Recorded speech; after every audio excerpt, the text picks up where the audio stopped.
Well, hello everybody and welcome back to my channel. Today I'm taking Ryanair out of Pisa and you're coming along with me. Welcome to the Galileo Galilei or Pisa International Airport, the main airport of Tuscany. Named after the scientist who was born right here in Pisa, it's a focus city for Ryanair and I'm walking into the terminal to check in for my flight. This is my very first flight on Ryanair and my first time flying out of Pisa. I'm headed to the bag drop area so I can drop off my bag before I pass through TSA. I mean, security. There's no TSA here. The wait for dropping my bag was about 30 seconds. The bag was paid for prior to arriving at the airport, so all I had to do was drop it off with an agent. It was a really fast process, and I gave myself more than enough time just in case, but it was really smooth. I never thought I'd be flying on Ryanair. Okay, I just completed bag drop. My destination is Cagliari. Cagliari is the capital of the Italian island region of Sardinia, and it's about a 1-hour flight to get there. At the time of my departure, there were 2 other flights leaving around the same time. It's quite a busy airport. Here you can see my flight at the top of the screen. Ryanair 6101 to Cagliari, which is taking a 10-minute delay. Once past security, I was reminded that I was in an airport in Italy with local Italian food shops abundant throughout the airside. All European airports can be quite interesting. There are a lot of people and all the gates are right next to each other. Everyone's waiting in one particular holding area rather than having separate holding areas for different gates that are separated from each other. Just like these numbers being so close to each other, so are the gates themselves. Here's my gate, number 6, sandwiched between gates 5 and 7 with no seats. As boarding time approached, passengers just queued up, all standing. There were only 2 boarding groups, priority and non-priority. Boarding today will be via air stairs at both the front and rear of the 737-8 MAX. I'm excited for this since I love air stair boarding and this is my very first time on a MAX.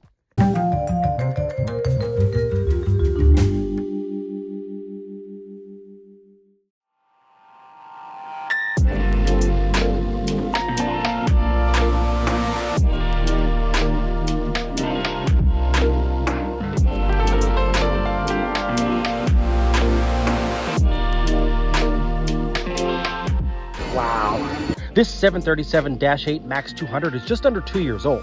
The 200 is an indicator that this plane can seat up to 200 passengers, and there's an extra door to accommodate the high load. Ryanair is a single-class carrier with thin seats, so this version is perfect for the airline. This MAX is powered by 2 CFMI LEAP 1B engines, also found on A320neos. They are high bypass turbofan engines, and since I've chosen to board by means of the forward boarding door, I get a great view of the engine under the left wing. I love boarding like this. This particular plane is operated by Malta Air, a joint venture between Ryanair and the Maltese government, but this flight is staying within Italy today.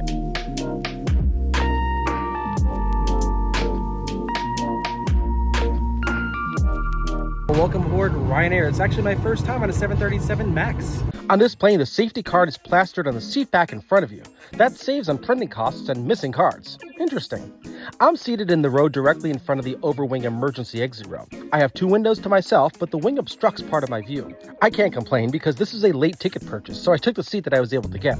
I'm grateful that I have a window, or 2. Flying without a window seat is just not an option for me. I do really like the interior of this plane, so bright and clean. I didn't get any real discount carrier feel at all. Maybe that just had to do with being in Europe. Looking out the window, you can see the gate area that we just left from. Passengers to other departing flights had to take buses to the aircraft, but we parked close enough to the terminal building that only a short walk was necessary to go to the aircraft. Aircraft park in various positions like this brand new British Airways A320 taxiing to its stand. It's time for us to now push back. Since we're rather close to the terminal building, we need a tug to push us backwards and put us in position for a taxi to the runway. This is accomplished with the engines off, which helps protect the ground crew below the wing. The ramp is tucked away into a corner of the Galilei airport on its northernmost confines. Also located in the vicinity here is the runway that we'll be using for takeoff, runway 22 left. So once the tug is removed and we start our taxi, it'll be a very short period of time before we become airborne. Ryanair flies out of many airports like this where the out to off time or gate to runway time is very short. Runway 22 left is parallel to runway 22 right, and we'll have to cross runway 22 right to get to 22 left. Once on runway 22 left, we'll have 9,819 feet of asphalt to help us become airborne. Runway 22 left heads approximately 220 degrees, which is southwest. Sardinia is also to the southwest of Pisa, so we won't be making many turns until we approach Cagliari. We're turning out of the ramp now, just moments after starting our taxi under our own power. The ground controller has given us instructions to get to runway 22 left, which involves crossing runway 22 right at its start, and it's taxiway Echo that allows us to get there. The airport covers a lot of real estate that we won't be seeing today, including areas for the Italian Air Force and the 46th Air Brigade. I did spot some C-130s when driving around the airport.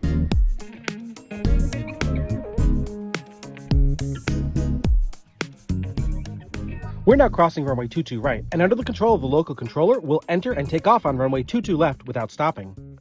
All traffic, both arrivals and departures, are headed in the same direction today since the 22s have a headwind component. Once airborne, we'll head southwestbound, nearly runway heading toward the Ligurian Sea.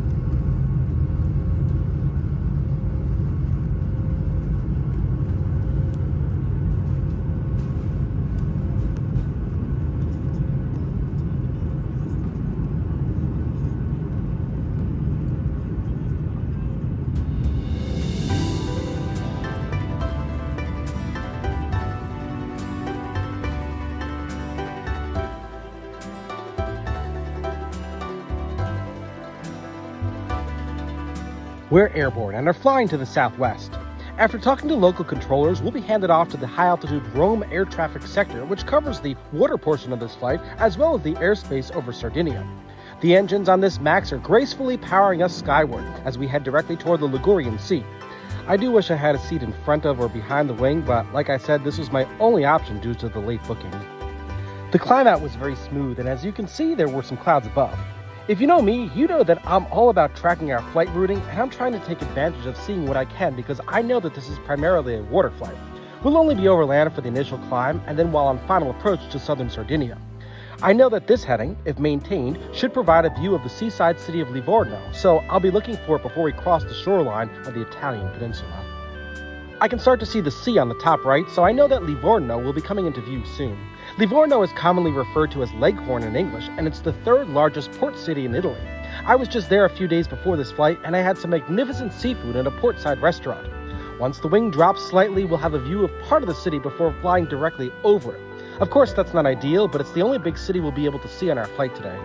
That's Livorno down there, just on the other side of the waterway. That waterway is actually an artificial waterway and serves as a flood control channel for the Arno River, which runs through Pisa and Florence. Work started on this in 1949 after a flood of the Arno. Parallel to the waterway is part of the Fipili motorway, an important regional road connecting Florence, Pisa, and Livorno. We're about to begin the water portion of this flight as we approach the seaside. The coastline that you see here is the area just south of Livorno, and it's all part of the very long Tuscan seaside. For now, I'm happy I'm on the left side of the plane so I can see the coast of the boot. We'll of course be moving away from it so I can take advantage of what I can see now. In the distance is Piombino, and it's on the border between the Tyrrhenian and Ligurian seas. Just off the coast of Piombino is the island of Elba, known for being the place of Napoleon's first exile in 1814. Elba is part of Tuscany and is part of the Tuscan Archipelago National Park. We're climbing over Elba to our cruising altitude. What appears to be an island is actually a landmass separated from the mainland by 3 natural land bridges. This faux island is home to Orbitello, Porto Ercole, and Porto Santo Stefano. It's common for arrivals from the north bound for Rome's Fiumicino airport to hold over this area if there are arrival delays. Further out into the sea is the now somewhat famous island of Giglio. Giglio made headlines in 2012 when the cruise ship Costa Concordia deviated from its route and came close to the island, hit a rock, and became partially submerged, leading to the unfortunate loss of 33 of over 4,000 passengers. I'll never forget that incident, as the captain at the helm of that cruise was my captain once on a previous Costa cruise. Alright, checking in now from cruising altitude. It's been a very enjoyable flight so far. Back inside the cabin, here's a look at the seats across from me so you can get a sense of the legroom. It was tight, but it didn't bother me one bit. I tried to scan the menu via a QR code from the seat back in front of me, but there was no Wi-Fi, so I was confused about in-flight service. This is what the tray table looks like if I needed it. Flight attendants also came by with some sort of card. I didn't know if they were selling something or not, but I didn't get it as the announcements were a bit hard to understand. So there could have been meal service or beverage service, but I was just confused. And I didn't do any research about it before the flight. It's a very short flight anyway.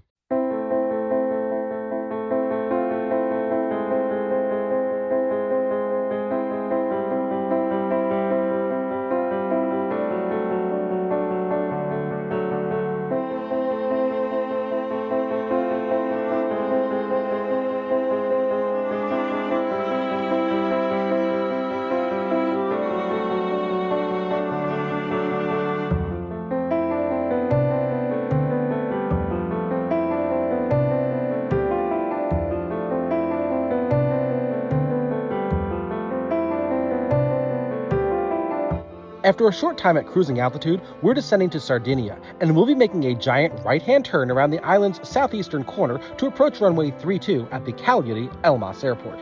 Sitting on the right side of the plane would have provided a much better view of the coast and the city, since all the remaining turns will be right turns around the shoreline. Here on the left, I'll mostly see water until we're lined up heading towards the runway. Today we'll be landing on runway 32, which heads to the northwest. All I can do here is watch the left wing rise as the approach controller vectors us in to the final approach course. It's now time to line up at the runway and contact the control tower for clearance to land on the 9,199-foot-long runway 32. This is the sole runway at this airport, and it's used for both arrivals and departures. The airport is also known as the Elmas Airport, as it's physically situated in the municipality of Elmas, which is about 5 miles northwest of the city of Cagliari. It's also less known as the Mario Mameli Airport. Mario Mameli was an aviator whose aircraft was shot down in the Second Italo-Ethiopian War. As we approach the runway, we overfly the entrance to the lagoon of Sant'Agila. The airport, which is straight ahead, sits on the lagoon. On the left side, we see the industrial port of Cagliari. Passengers on the right side are luckier with a gorgeous view of the city, and the sun is in a perfect spot to illuminate the city at this point. I should have taken the empty seat on the right side of the plane for that view, but just before we began that approach, other passengers grabbed those seats for more space. Oh well. The airport we're headed to on Ryanair is actually a focus city for Ryanair and has the most non-stop destinations of any airline out of this airport. The airport, like all airports in Sardinia, is very seasonal. Flight routes increase during the summer season. Some airlines, like British Airways, Luxair, and Air France, only operate here during the high tourist season. Ryanair flies year-round, but about 13 of its routes are seasonal. So, what did I think of Ryanair? I loved it, especially because the plane was brand new. I didn't feel any cost-cutting aspects that you'd think you would feel despite this being a low-cost carrier. Would I fly it again? Sure.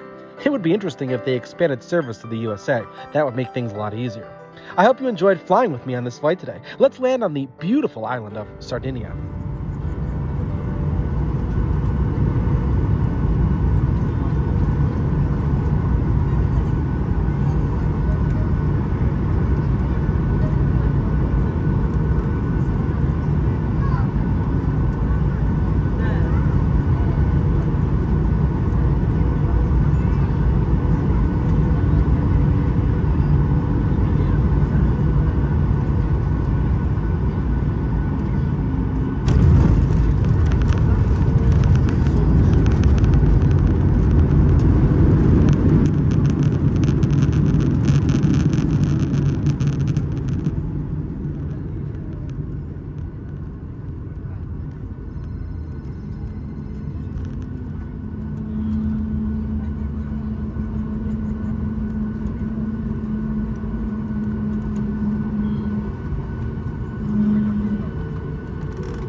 To get to the terminal, we vacate the runway to the right.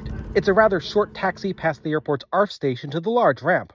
Unlike Pisa, this terminal does have jet bridges, but despite the fact that they exist, we'll be stopping right next to the terminal building and we'll be using air stairs. Using air stairs allows passengers to disembark using both the forward and rear boarding doors. This cuts the time spent deplaning down by 50% as 2 doors are evenly used for passengers. The same, of course, applies to the boarding process like you saw in Pisa. Ryanair has very quick turnaround times, and they begin to board their planes very shortly after the last passengers deplane. Because I was seated in the middle of the plane, I was one of the last passengers off, as the doors I had to choose from were in the front or rear. I wound up using the forward door to deplane. It's a strange thing to think that being in the middle of the plane means you'll be the last off. But in this case, if you want to get off early, you'll need to be seated in the front or rear.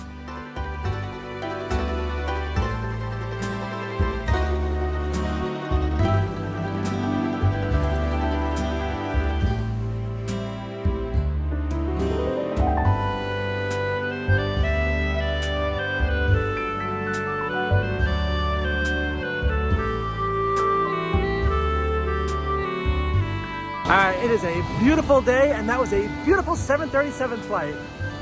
Well, thank you so much for watching this video. If you can fly Ryanair, I recommend doing so. It comes at a good price point too. And if you have the opportunity to fly to Sardinia, make it a priority. Sardinia is a world within itself with very unique Italian food, stunning landscapes, and rich history. I enjoyed my time on the island, and I also look forward to sharing with you many more videos like this one. So if you haven't done so already, I invite you to subscribe to this channel so you don't miss out on what's coming next. I promise it won't disappoint. Thank you so much for watching, and see you all soon on an airplane.